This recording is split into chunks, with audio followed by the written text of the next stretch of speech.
Thank you. I feel like I'm in danger every Sunday now of just falling apart up here. Thanks. It's a season of goodbye, and this choir, this relationship with Amanda, which is changing, which we don't know what is yet. But I just want to take the moment to say thanks for 5 years of ease and joy and beauty and weaving worship together. And every blessing on this birth. He's coming soon.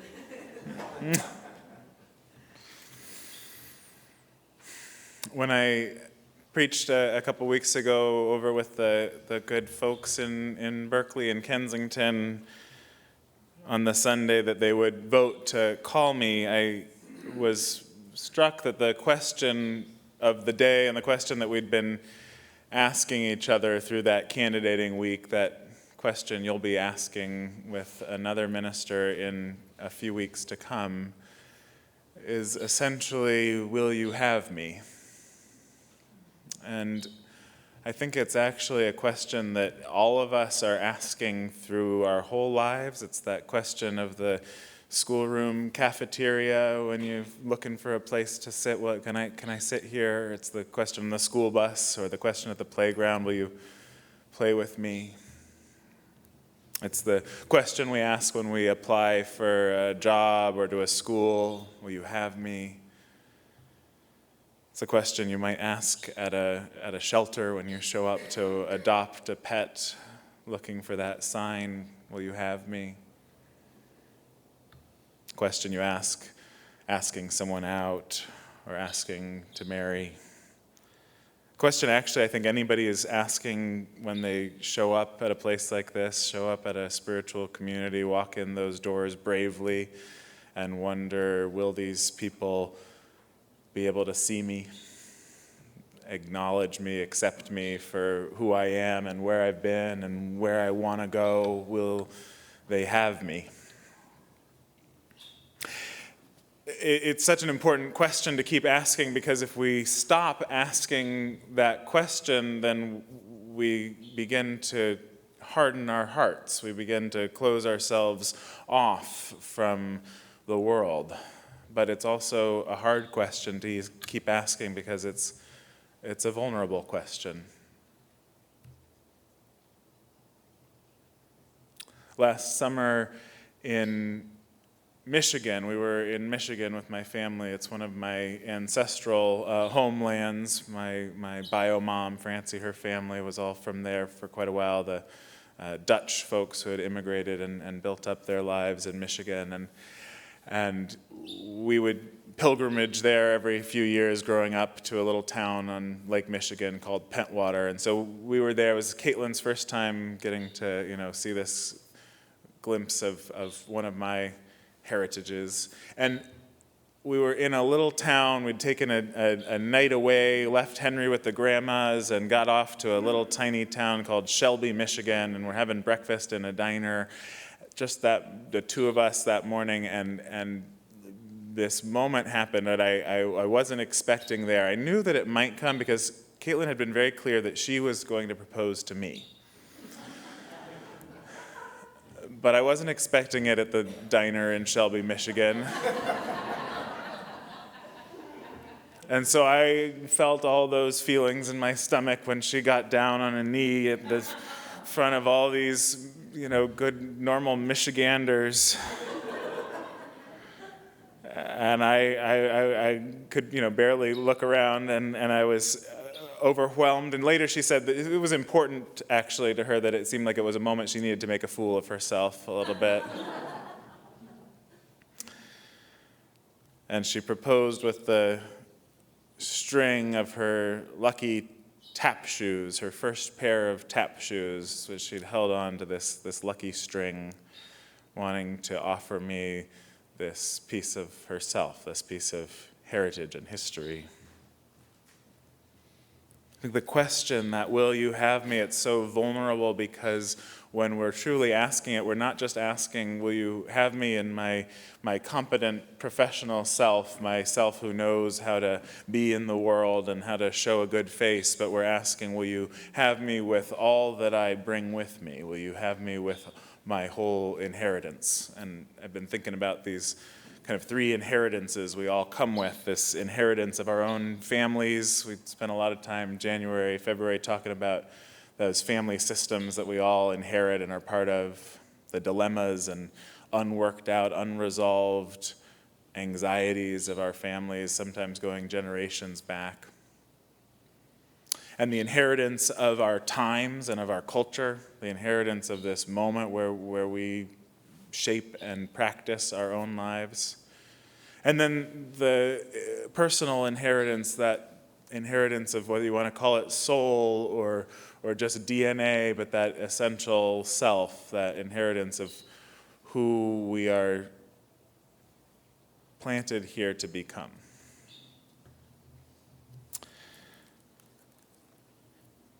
We ask, will you have me, not knowing what of those inheritances is yet to be revealed, not knowing how much more we will understand not only about one another, but about ourselves. And still we ask, will you have me? And what I realized in preaching that sermon over with those folks in Berkeley is that I have been able to move ever more deeply into the vulnerability of that question, in large part because of the way you have received me here. As I've revealed layer after layer of myself, you have told me yes to every layer. You've affirmed all the colors that you've seen, even the not so bright ones. You've helped me through your witnessing, through your seeing, to claim and stand in my truest gifts and to pursue what I know to be the most important dimensions of my call to ministry, and I'm so grateful. Next week, I'm going to be talking about how does one, as a congregation, how do you shift gears from a developmental ministry that has had its particular shape and form and pace and speed to a settled ministry, which is a different playing field. And in thinking about that, I've been pondering this developmental ministry and the particular ways we've lived through intensities together. This developmental ministry that was shaped by goals, but was also shaped by a pandemic. In my life, was shaped by my divorce and now remarriage. I think about that 5 years. It's sometimes hard in an adult life to think about how do we develop in 5 years.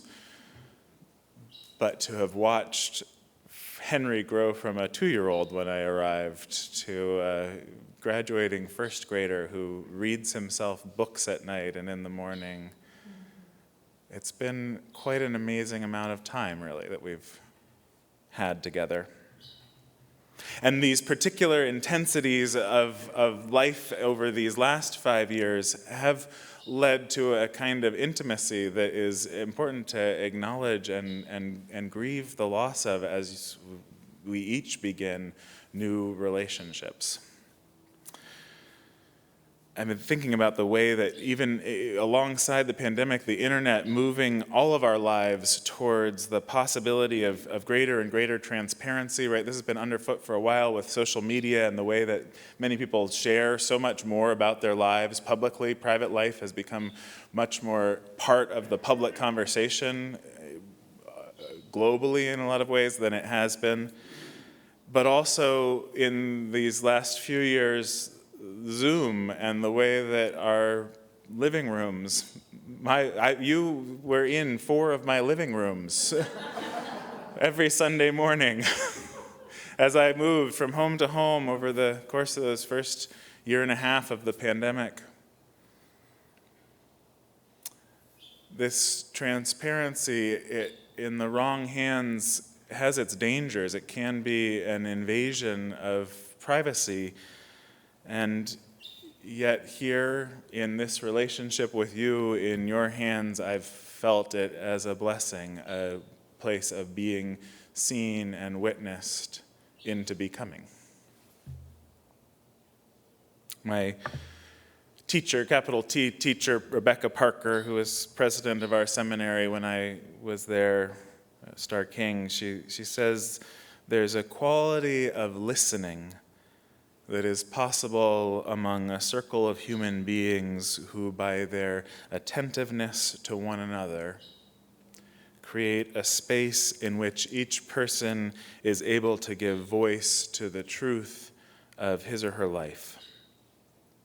There is the miracle of authentic narrative made possible by listening that holds still long enough to let the truth be told.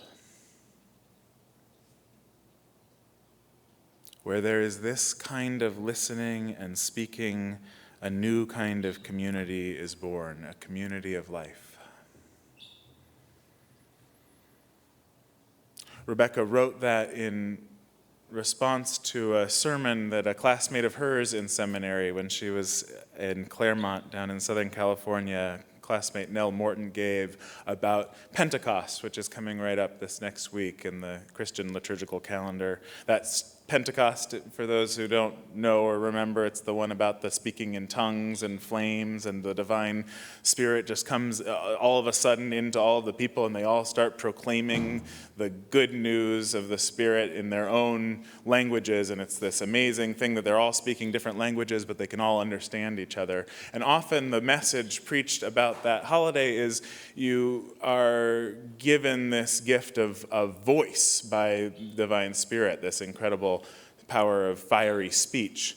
But this classmate of Rebecca's, when she preached about the story, said what is really amazing is maybe that they could all hear one another in their own languages, that there was a quality divine in the listening to one another, this hearing someone for who they truly are and where they're coming from. And maybe that's the miracle.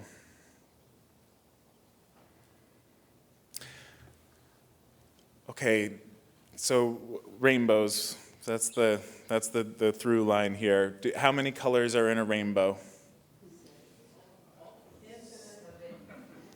Be careful.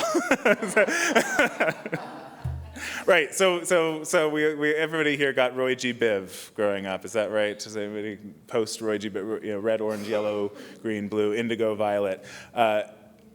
No, that's newer. Okay, you got the 7. You were taught about the 7 colors. No? Okay, 7 colors in the rainbow. That comes from Isaac Newton. So unless anybody was pre-Isaac Newton, so 7 colors. So Isaac Newton decided there were 7 colors in the rainbow after doing all of his experiments with prisms and watching the refraction happen. But he decided that there were 7 because 7 was a mythical number. It was a religious number. And if he was looking for principles, God-given, God-created principles that organized the universe, and so he determined there must be 7 colors in the rainbow, and so indigo and violet. Have you ever looked at a rainbow? There's no difference between indigo and violet when you see a rainbow. There's 6. It's obvious. But that guy before Newton, I can't remember his name, he had 5 that he came up. He left orange out of the equation. So how many colors are in a rainbow? Our perception, we now know, of course, is we have 3 cones to see the colors. We have red and yellow and blue, and then that gets us, when you combine them, the 6 colors. But the amazing thing I learned when one of my favorite jobs before ministry was working at the Exploratorium in San Francisco, the hands-on science and art museum. And we had people come in, professional scientists at the beginning of each day, and teach us lectures about the exhibits and about how things really worked. And one of the most amazing ones was a whole series. This guy talked about rainbows. He had photographed rainbows all around the world. And he described the way in which rainbows really don't exist out there in the world, the way it seems like they do. They are only existing in our eyes.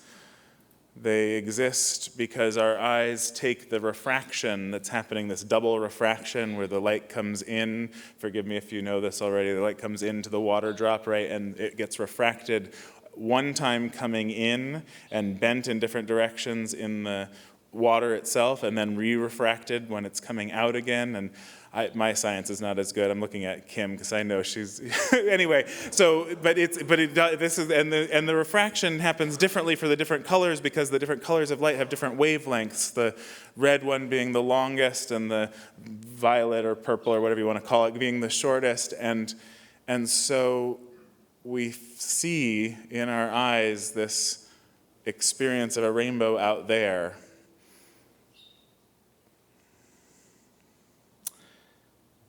And then there's that old story about God offering the rainbow sign, this new covenant, this, actually I think a precise kind of mythopoetic logic, this rainbow sign coming out of the interior and exterior worlds meeting, a sign that holds that we are responsible for co-creating the future of life's unfolding. And it's a sign of the covenant, God said, a covenant I am making between me and you and every living creature with you in this old story. God says, a covenant for all generations to come. I've set my rainbows in the clouds, and it will be the sign of the covenant between me and the earth. Whenever I bring clouds over the earth and the rainbow appears in the clouds, I will remember my covenant between me and you and all living creatures of every kind. Never again will the waters become a flood to destroy all life. Whenever the rainbow appears in the clouds, this is the amazing part to me, I will see it, God says, and remember the everlasting covenant between God and all living creatures of every kind on the earth. The sign is a reminder to God. God needs this reminder of the covenant, this shape of life that we are in together, that we co-create into the future. Do you know the grandmother technique?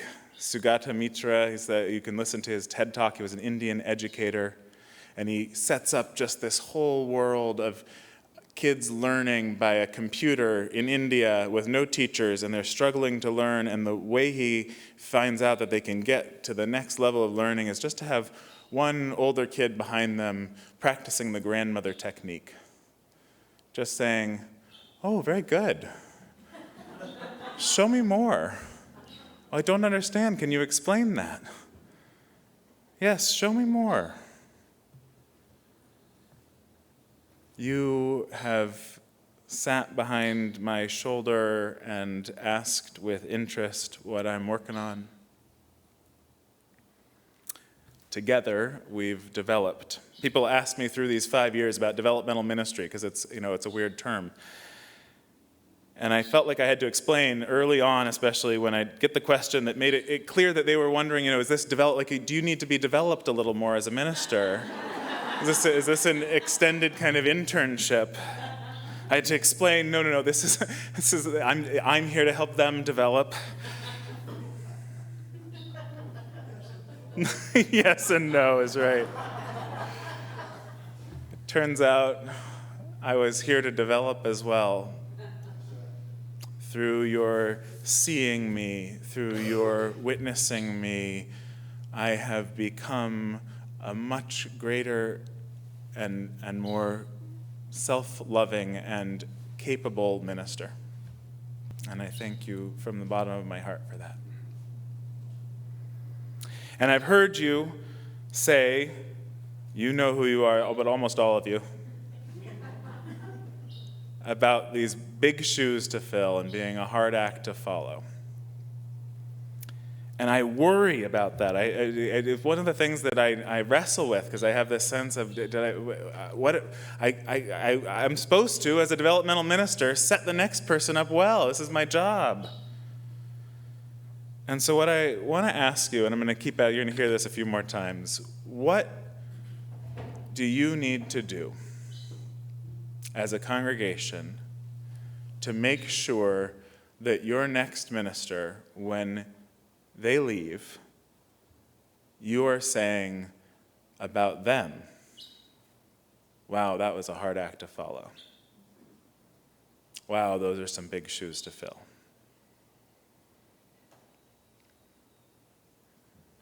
So I'll end with some words of wisdom from Maya Angelou.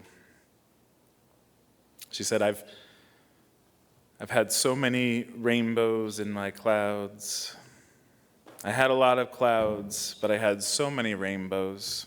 The thing to do, she says, the thing to do is to prepare yourself so you can be a rainbow in somebody else's cloud.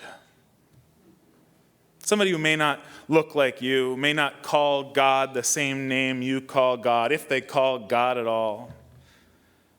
They may not eat the same dishes prepared the way you do, may not dance your dances or speak your language, but be a blessing to somebody. That's what I think. Amen. And may it be so.